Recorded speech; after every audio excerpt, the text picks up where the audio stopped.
SwayamPrabha. Digital India. Educated India.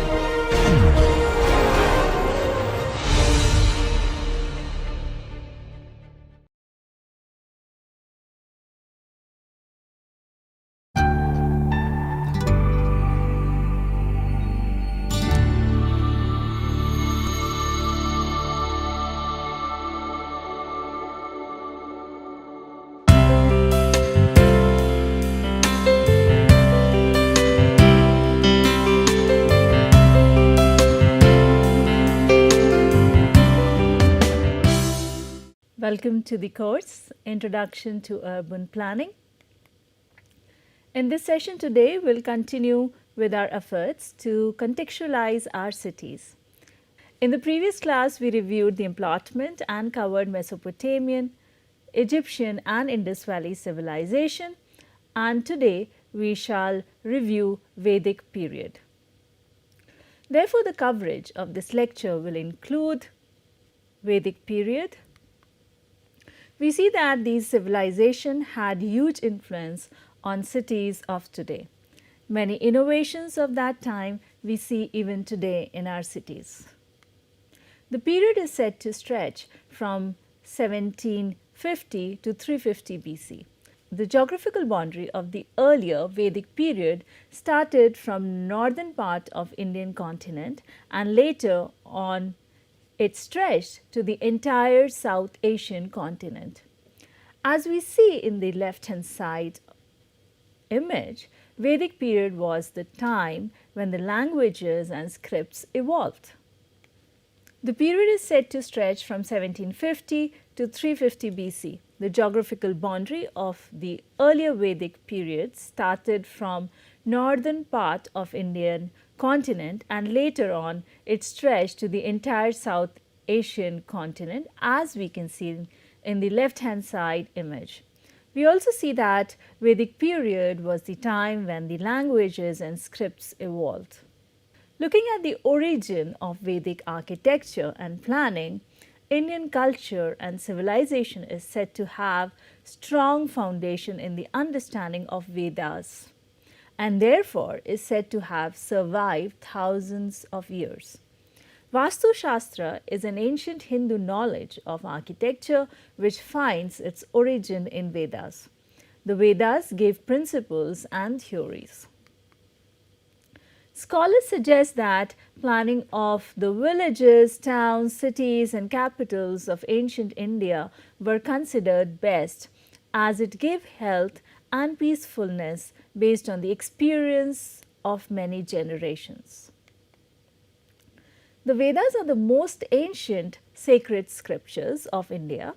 There are 4 Vedas: the Rig Veda, which comprises of hymns and verses, Yajur Veda comprising of prayers and formula and so on, Sama Veda which comprises of melodies and chants, Atharva Veda we see which comprises of spells and incantations for the practice of magic. These Vedas have 4 supplementary Vedas which we call Upavedas. Among the 4 Upavedas, Sthapatya Veda deals with architecture. Vastu Shastra, the ancient science of designing and constructing building, is a part of Sthapatya Veda, considered as an applied knowledge, subordinate to the Atharva Veda, which is the 4th Veda. It is interesting to see that in Vastu Shastra, the plot for residences were allotted profession-wise, which indicates developed understanding of zoning. Like Brahmins, the priests were located in the northern part of the city, while the Kshatriyas, the warrior class, in the eastern part of the city, and the Vaishyas, the business class, in the southern part of the city, whereas Shudras, the working class as described, were located in the west part of the city. So we can see how there was land zoning done in the period, however, was based on the profession, which also indicates the strong social structure which followed segregation at that time. In this period, we see that there was good understanding of plot size and location. However, there were elements of division and non-inclusion of communities based on their professions. We see that we no longer witness this in our Indian cities. A lot of efforts were made and continued to be made by the social leaders, planners and government for equality and inclusiveness in development. Looking at the fundamentals of Vedic architecture and planning, according to the scholar Reena Thakur, she expresses that Vastu Shastra is essentially an art of correct settings whereby one can optimize maximum benefits of Panchabhutas, that are the 5 elements, and of the nature, also Earth's magnetic field and the rotational influences of the sun, moon and the other planets surrounding the Earth. So, we see that it brought understanding of the local environment as well as the understanding of a larger universe and its interaction with human beings. Based on those Vedas, laid down several principles for constructing buildings such as houses, commercial complexes, industry layout, towns and temples. You may think of it as a building bylaws of that time. The guidelines provided the doctrine of orientation to take maximum benefits of sun rays. Also provides guidelines and process for site planning. It emphasized strongly the examining of the soil, the size, the shape, the taste, the color, the smell and the vegetation of the land. If the plot of land was found to be satisfactory on these criteria, then it was selected for the purpose of building a house, village, industry, town, fort and so on. It also provided the measurements and proportions to be used in architecture and planning. We also see that it provides specific guidelines based on the site specifications on the 6 aspects of the building such as foundation, structure and so on. The period also shows strong understanding of aesthetics at the building level as well as planning level. So, we see considerable understanding was developed of various factors such as orientation, topography, build form and aesthetics in this period. We also see understanding of measurement and proportion in the built form called mana to attain harmony in the built environment. The Vedas indicate further division of measurement into 6 categories: measurement of height, breadth, width or circumference, measurement along plumb lines, measurement of thickness and measurement of interspaces. So, you also see the elements of architecture and urban design being employed in the townscape. Aligned with the building construction guidelines, we see extensive details including foundation, which is the base, each having its associated terms like adhisthana, column, pada or stamba, entablature, prastara, ear or wings, karna, roof, shikhara and dome, stupi. Further, they developed formulas called ayadi to assess the qualities of the house called guna. These guidelines are termed as ayadi sadvarga, the 6 canons of Vedic architecture. So, we see that they had guidelines for construction as well as had framework to measure the health of the built environment. We see that aesthetics was one of the key elements. It was attained through ornamentation, texture, flow, solemnity, symmetry, color, granularity, the interaction of sunlight and shadows, transcendence and harmony. Now, looking at the Vastu Purusha Mandala, Vastu Purusha Mandala is considered a model of the universe and provides the basis for architectural design. Here, Vastu means environment, site or building, and Purusha means men, and Mandala means diagram of the universe. It had metaphorical expression of the plan of the universe and depicted the link between people, building and nature. As a concept, it extended to include village, town, country and whole earth in all its manifestations. The theory from Vedas suggested that when a building is in a perfect state or order, it is viewed as a Purusha, the man of the universe, representing pure energy, soul, or consciousness, and a kind of creative intelligence in the universe. According to the theory, it is believed that Vastupurusha is the form of human in a planned site, in a planned house, in a planned palace, in a planned village, in a planned city, which is characterized by the symbol of zodiac sign, constellation, and planets. The Vastupurusha Mandala theory was considered to be universal, that it could be applied to an altar, a temple, a house, a city, or entire cosmos. It is worth noting that the relationship with the environment and the human being was much understood and respected in the period. The relationship was studied at the intermediate level and also at large scale level, considering the properties of the universe as a whole. However, in this period, human, in particular man, was seen to be in the center and not the environment. This may indicate the challenge of perspective at that period of man-centric approach. And also we see gender squareness in principles and approaches. The Vedas also gave the procedural understanding of town planning and all the factors which resulted in functional settlements, such as consideration of location, orientation, climate, water, protection, resources, and topography. Further, we see that Vedas also provided different types of plans based on topography of the site. Vastu Shastra recommends plans of 5 shapes for the towns: Chandura, which is square; Agatara, which means rectangle; Vrata, which means circle; Krata Vrata, which means elliptical; and Gola Vrata, which means full circle. A city resembling Vajra, Sukai, or a diamond, octagonal shaped, was suggested to be inauspicious.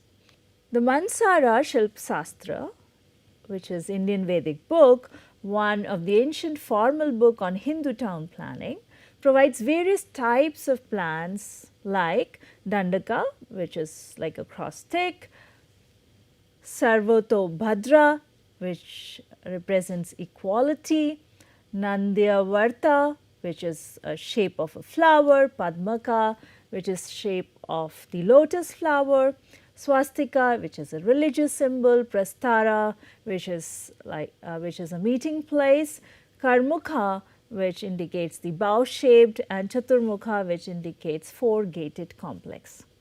In the image here, we see Dandaka type of plan, Sarvoto Bhadra, and Nandya Varta. In the image here, we see Padmaka type of plan, Swastika, and Prastara. In the images here, we see Karmukha type of plan and Chaturmukha. In the mentioned types of town plans, the main streets called Rajmarga were oriented east-west with idea that roads get purified by the sun rays. All the sub-lanes were kept north-south. One road was kept running around the town for the use of priests only. We can call it as a reserved path. This road was known as Mangal Vithi, which means auspicious path. Looking at Dandakas, we see that in this type of plan, streets are straight and cross each other at right angles at center. Villages had 4 gates on 4 sides. Village would be rectangular or square shaped. Width of the street would vary from 1 to 5 dandas. 2 transverse streets at the extremities would have single row of houses. The village office would be located in the east. The female deity Yama Devta located outside the village, and the male deities in the northern portion. Looking at Sarvoto Bhadra type of plan, one of the example which we see in our cities is Sadasivapat in Telangana, is planned as per Sarvoto Bhadra type plan. Further, we see that Madurai temple, earlier it was a town, is based on Nandya Varta town plan. The streets run parallel to the central adjoining streets, with the temple of the presiding deity in the center of the town. This plan is commonly used for construction of towns and not for villages. It is generally adopted for the sites either circular or square in shape, covering 3,000 to 4,000 houses. Likewise, we see Padmaka. This type of plan was practiced for building of towns with fortress all around. The pattern of the plan resembled the petals of lotus radiating outwards from the center. The city used to be practically an island surrounded by water, having no scope for expansion. Likewise, we see swastika type of plan, which contemplates some diagonal streets dividing the site into certain rectangular plots. The site need not be marked out into a square or rectangle, and it may be of any shape. A rampart wall surrounds the town with a moat at its foot filled with water. Two main streets cross each other at the center, running south to north and west to east. The characteristic feature of this plan is that the site may be either square or rectangular, but not triangular or circular. The sites are set apart from the poor, the middle class, the rich, and the very rich, the sizes of sites increasing according to the capacity of each to purchase or built upon. There were much distinct main roads in the plan, which was one of the key attributes of this type of plan compared to other patterns. The town may or may not be surrounded by a fort. So, we see that the fort would not be an essential requirement for such cities. We see that Old Jaipur in Rajasthan was founded in November 1727 by King Savai Jai Singh, who ruled from 1700 to 1743, and this particular plan was based on Prastara plan. The architect who conceived the plan of the town was Vidyadhar Bhattacharya. Many scholars have attributed the basic concept plan of Old Jaipur as being a Prastara type of mandala mentioned in Mansara. Next, we see Karmukha plan, which is said to be suitable for the place where the site of the town was in form of a bow or a semicircular or parabolic. This plan was mostly applied for towns located on the seashore or river banks. We can see that Old Benares, situated at the bank of river Ganga, is based on this plan. The main streets of the town run from north to south or east to west, and cross streets run at right angle to them, dividing the whole area into blocks. The presiding deity, commonly a female deity, is installed in the temple built in any convenient place.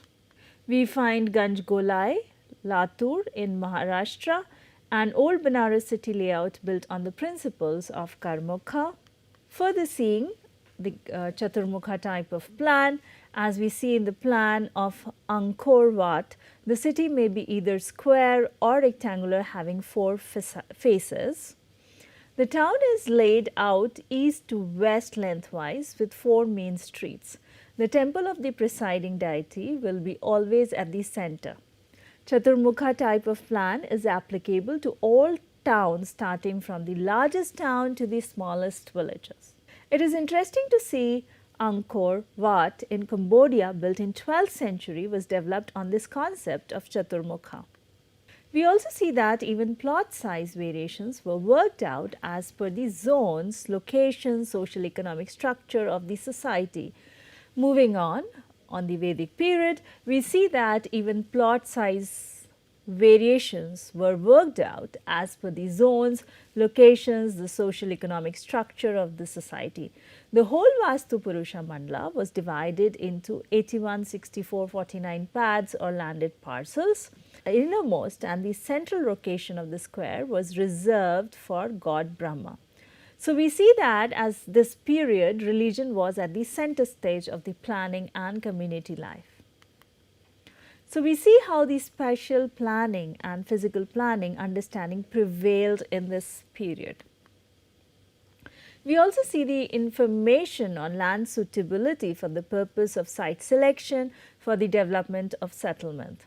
The Vedas provide site classification as per Rao's study in 1995. Barren land called Jangala with qualitative assessment like hot, wind and black soil was mentioned. Further, we see another typology which was Anupama, suggested as beautiful land, and we also see Sadharna, considered as average quality of land. We also see great knowledge noted by the writings of Sukracharya on geographical locations of capital city. The Mansara describes soil testing, procedure and information on topography. Further, we see in this period town planning process was also evolved. It gave a lot of inputs on the shape of the town like we have already seen earlier. We also see details of site planning process coming up in this period. We see descriptions such as what steps should be followed to determine the direction, shape, size and ground coverage. Most important example of town planning according to Vastu principle was first depicted in Arthashastra in the medieval period known as Patliputra and Takshala, which is in present day in Pakistan. Another well-known example is the city of Jaipur. Modern architects have applied Vastu Purusha Mandala in some towns and cities such as Jaipur. Chandigarh has been also studied to resemble the pattern by many scholars. Another very interesting fact is to see the Chanakya's Arthashastra. Arthashastra, which is an ancient Indian Sanskrit discourse on government, economic policy and military strategy, which was given by Chanakya. Chanakya was a philosopher, economist and statesman who wrote the Indian political treatise, the Arthashastra, which means economics. In this seminal work, he had compiled almost every aspect of what had been written in India up to that time regarding property, economics or material success. Arthashastra provided discourses on how the population should be handled, like it gave input on the congested town, where it highlighted that how the surplus population should be relocated in the new place and how the town should be positioned to help each other. We also see that in the current times that we plan counter magnets to diverge the population and to work in sync with each other. We see that these were discourses which addressed the current regional planning issues. We see that the Arthashastra also addressed the financing part. It talked about Sangrahan, collection, register and tax collector.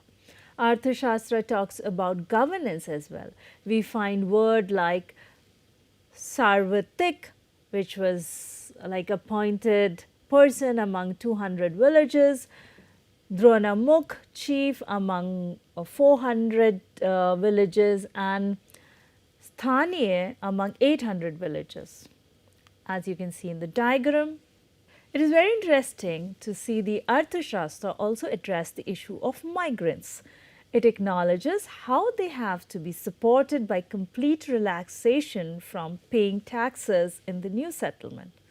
It is interesting to note that there are descriptions of new villages in the land of ancient India, which talks about how the demographic profiles are. We see it describes like higher proportion of agriculturists and Shudras in the villages. The description also indicates the existence of the marketplace for the sale of goods received from traders on the highway. We also find use of terms dams which were constructed over rivers and nalas. So we can see existence of these construction techniques in the period and usage of this for the agriculture purpose. We also see that temples and gardens were specified to be provided. Arrangements for the aged, the children and informal persons were also addressed. indicating the presence of guidelines for development and provisions of open spaces and accommodating differently abled persons, the way we follow guidelines today. It also addressed the focus area for economy, setting vision and perspective for the place. Like we see, it talks about how cereals and wells will grow if agriculturists are kept busy, and attempts should be made to protect and increase quarries, forests, and canals. Arthashastra also provides input on town planning. It specifies as how the city should be located. It suggests the central location to facilitate trade and commerce. Further, it provides input on site, like the area should be large and should be near the perennial water body, and also the dissertation displays the understanding of the topography and related shape which should be adopted, like it mentions that circular, rectangular or square should be adopted as per the topography. The document also indicates the need for spatial segregation of uses, such as separate areas for marketing different goods, and as per the protections concerns at that time, the document also provided guidelines for high wall around the town. Like it also gave the measurements like 6 dandas high and 12 dandas wide, and provision of layered moat system like 3 moats of 14, 12, 10 feet wide to be constructed 4 arm lengths apart, with the depth 3/4 of the width.